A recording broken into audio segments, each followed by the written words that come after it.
So guys, yung papakita ko sa inyong unit, ito po ay si Pagsibol.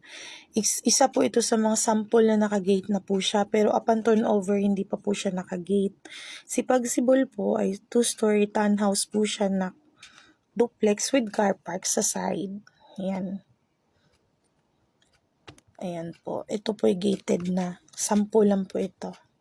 Ayan. Ayan po siya. Ganyan pong mangyayari pag naka-gate yung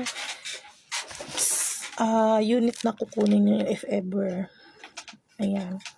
Gated community po yan siya.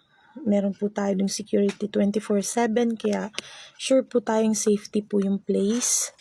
And kung magtatanong kayo kung about sa transportation, 24/7 din, di nawawalan doon.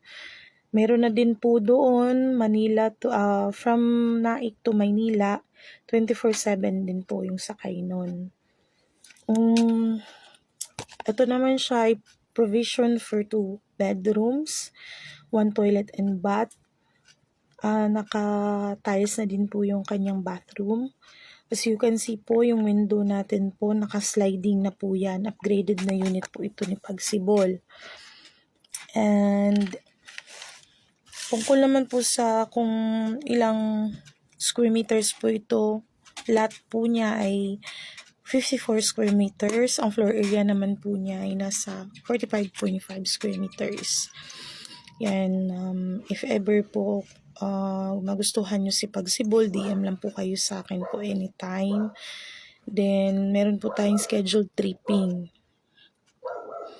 Or kung gusto nyo po, may upon tripping, pwede na po kayo magpasa ng requirements. Requirements po natin dito po, 1 month pay slip, certificate of employment, marriage contract if married, birth certificate, PSA, 4 pieces, 1 by 1 ID pictures, 2 government IDs with 3 signatures, ESAB and MDF. Uulitin ko po, ito po laging tinatanong. Ang ESAB po ay makukuha po sa Pag-ibig, and then yung MDF po sa Pag-ibig din. Ano po ba si ESAB?